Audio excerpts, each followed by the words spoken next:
नमस्कार। जानते हैं आज दिन भर की फटाफट खबर एक एक करके, तो बने रहे वीडियो के अंत तक और वीडियो के फेसबुक व्हाट्सएप अपने दोस्तों के साथ शेयर जरूर कर दें।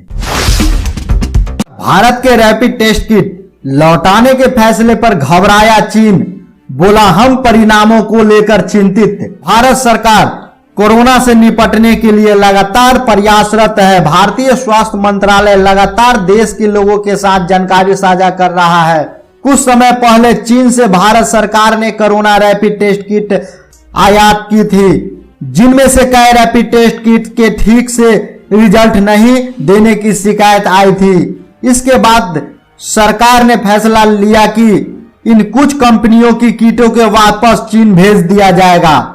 इसी के चलते चीनी दूतावास की प्रवक्ता जिंग रोग ने कहा कि हम आकलन के परिणामों और आईसीएमआर के फैसले से बेहद चिंतित है।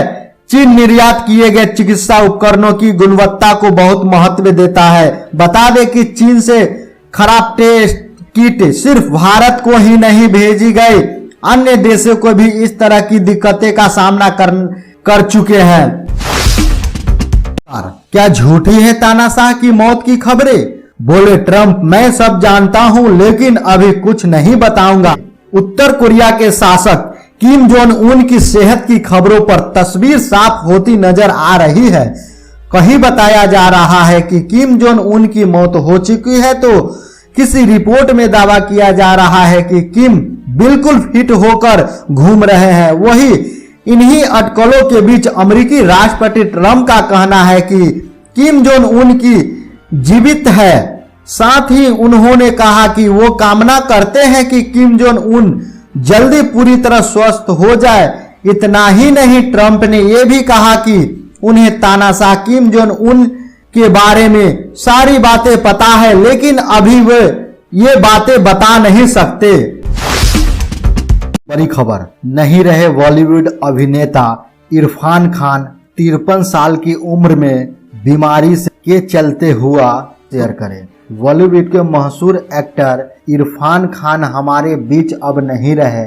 न्यूरो एंडोक्राइन ट्यूमर से जंग लड़ रहे इरफान खान की हालत में ही तबीयत बिगड़ी थी और इसके चलते उन्हें अस्पताल में भर्ती कराया गया था। इरफान खान को मुंबई कोकिलाबेन अस्पताल के आईसीयू में एडमिट किया गया था। बता दें कि इरफान खान को कोलन इन्फेक्शन की समस्या हो गई थी और वो जिंदगी और मौत के बीच जंग लड़ रहे थे। उनकी निधन की खबर ने पूरे बॉलीवुड को शॉक कर दिया है और फैंस को भी यकीन नहीं आ रहा कि इरफान सच में अब इस दुनिया में नहीं रहे। दोस्तों, इस बॉलीवुड अभिनेता के खातिर कमेंट बॉक्स में 2 शब्द जरूर लिखे। सिंधिया की एक फोन ने बढ़ा दी कांग्रेस की बेचैनी। उन्होंने इस शख्स को फोन कर कहा, हेलो मैं सिंधिया बोल रहा हूँ। मध्य प्रदेश की राजनीति में सिंधिया के बीजेपी में शामिल होकर कांग्रेस को बड़ा झटका दिया है था। काफी टाइम से चल रहे आंतरिक कलह के बाद सिंधिया ने कांग्रेस को छोड़ने का ही फैसला लिया, जिसके बाद उन्होंने कई विधायकों के साथ पार्टी छोड़ बीजेपी का दामन थाम लिया था। सिंधिया के बीजेपी में जाने के बाद एमपी में कमलनाथ की सरकार गिर गई और बीजेपी ने अपना बहुमत साबित कर सरकार बना ली।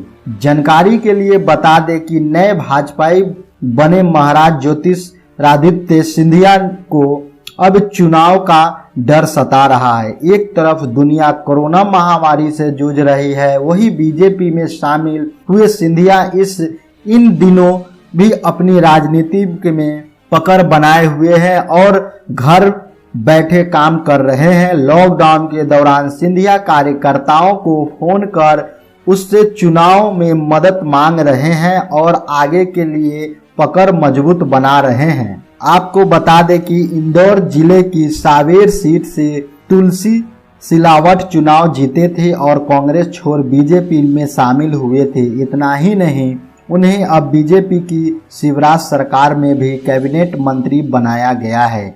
वह कमलनाथ सरकार में भी स्वास्थ्य मंत्री थे अब मंत्री बने रहने के लिए उनका चुनाव जीतना बेहद जरूरी है, जिसके लिए सिंधिया ने अपने सभी समर्थक विधायकों और मंत्रियों को लेकर कमर कस ली है। सिंधिया के फोन के बाद राज्य में राजनीति गर्मा गई है और सियासत तेज हो गई है। उनके फोन करने के बाद कांग्रेस की बेचैनी बढ़ गई है। राहुल गांधी ने फिर साधा मोदी सरकार पर निशाना, कहा बीजेपी के दोस्त का नाम। आज पूरा देश एक भयंकर महामारी से जूझ रहा है, तो दूसरी तरफ विपक्षी पार्टी अपनी राजनीति रोटियां सेकने का काम कर रही है। वही एक बार फिर कांग्रेस के पूर्व अध्यक्ष और सांसद राहुल गांधी ने सरकार पर निशाना साधा है, जिसके बाद से सियासी माहौल गर्म हो गया है। बता दें कि राहुल गांधी ने मोदी सरकार पर निशाना साधते हुए आरोप लगाया है कि सरकार ने बड़े बैंक डिफॉल्टर के नामों को छिपाने की कोशिश की है। इसके अलावा राहुल गांधी ने ट्वीट करके कहा, संसद में मैंने एक सीधा सा प्रश्न पूछा था, मुझे देश के 50 सबसे बड़े बैंक चोरों का नाम बताइए। वित्त मंत्री ने जवाब देने से मना कर दिया। अब आरबीआई ने नीरव मोदी, मेहुल चोकसी सहित भाजपा के मित्रों के नाम बैंक चोरों की लिस्ट में डाले हैं, इसलिए संसद में इस सब को छुपाया गया।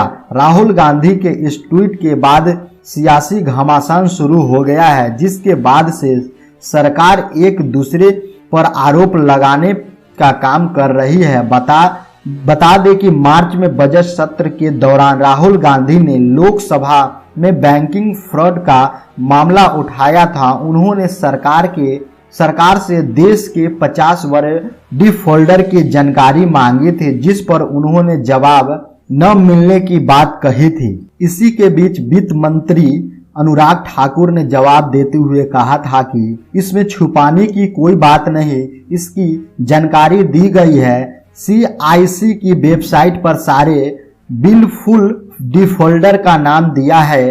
25 लाख से जो भी होता है उसकी जानकारी दी जाती है, जिसके बाद संसद में इस बयान को लेकर काफी हंगामा भी मचा। गौरतलब है कि अगर विपक्ष को उनके सवालों के जवाब न मिले तो उनका संसद में हंगामा शुरू हो जाता है या सरकार पर निशाना साधा जाता है। पीएम मोदी ने इरफान का निधन सिनेमा और रंगमंच की दुनिया के लिए क्षति जान। प्रधानमंत्री नरेंद्र मोदी ने मशहूर एक्टर इरफान खान के निधन पर शोक जताया। पीएम मोदी ने ट्वीट कर लिखा कि इरफान खान का निधन सिनेमा और रंगमंच की दुनिया के लिए एक क्षति है। उन्हें बहुमुखी प्रदर्शन के लिए याद किया जाएगा। मेरी संवेदना उनके परिवार, दोस्तों और प्रशंसकों के साथ है। उनकी आत्मा को शांति मिले। मोदी के साथ हर क्षेत्र से जुड़े लोग इरफान को श्रद्धांजलि दे रहे हैं। धरती के बगल से गुजरेगा एस्टेरॉयड, अगर धरती से टकराया तो कई देश हो सकते हैं तबाह। तो आइए जानते हैं पूरी खबर। तो वीडियो के अंत तक बने रहे और अपने दोस्तों के साथ वीडियो जरूर शेयर कर दे। भारत सहित पूरी दुनिया इन दिनों कोरोना के खिलाफ जंग लड़ रही है। इसी बीच दुनिया के सामने एक नई मुसीबत अंतरिक्ष से आ रही है। अंतरिक्ष से आ रही इस मुसीबत को लेकर दुनिया भर के वैज्ञानिक परेशान हैं। दरअसल अमेरिकी अंतरिक्ष एजेंसी नासा ने करीब 1.5 महीने पहले खुलासा किया था कि धरती की तरफ एक बहुत बड़ा एस्टेरॉयड तेजी से आ सकता है और अब यह एस्टेरॉयड बस कुछ घंटों में धरती के बगल से गुजरने वाली है। हालांकि यह एस्टेरॉयड धरती से लाखों किलोमीटर दूरी से गुजरने वाली है, लेकिन अगर दिशा में जरा सी भी परिवर्तन हुआ तो खतरा भयानक तबाही मचाएगी। मिली जानकारी के अनुसार आगामी कुछ देर में धरती के बगल से गुजरने वाला यह एस्टेरॉयड धरती के सबसे ऊंचे पहाड़ माउंट एवरेस्ट से भी कई गुना बड़ा है। इतनी गति से यह अगर धरती के किसी हिस्से से टकराएगा तो बड़ी सुनामी ला सकता है या फिर कई देश बर्बाद कर सकता है। सामने से आ रही आफत की स्पीड किसी रॉकेट से 3 गुनी ज्यादा हो। इस गति से अगर यह धरती या किसी भी ग्रह से टकराएगा तो वह बड़ी बर्बादी ला सकता है। हालांकि नासा ने यह भी कहा कि यह एस्टेरॉयड से घबराने या डरने की जरूरत नहीं है। नासा ने ऐसा इसलिए कहा कि क्योंकि यह एस्टेरॉयड धरती से 63 लाख किलोमीटर दूर से गुजरेगा, जो धरती से बहुत दूर मानी जाती है। इस एस्टेरॉयड को 52,768 1998 OR2 नाम दिया गया है। इस एस्टेरॉयड को नासा ने सबसे पहले 1998 में देखा था। इसका व्यास करीब 4 किलोमीटर का है। इसकी गति करीब 31,319 किलोमीटर प्रति घंटा यानी करीब 1.72 किलोमीटर प्रति सेकेंड से एक सामान्य रॉकेट की गति से करीब 3 गुना ज्यादा ऐसी दिखती है। धरती की तरफ आ रही आफत। बताया गया है कि यह एस्टेरॉयड धरती के बगल से दोपहर के 3:26 पर गुजरेगा। इसे आप खुली आंखों से देख सकते हैं। बता दें कि साल 2013 में लगभग 20 मीटर लंबा एक उल्का पिंड वायुमंडल में टकराया था। एक 40 मीटर लंबा उल्का पिंड 1908 से साइबेरिया के वायुमंडल में टकराकर जल गया था। दबाकर सब्सक्राइब करें, बेल आइकन को दबा ले सबसे पहले न्यूज़ देखने के लिए।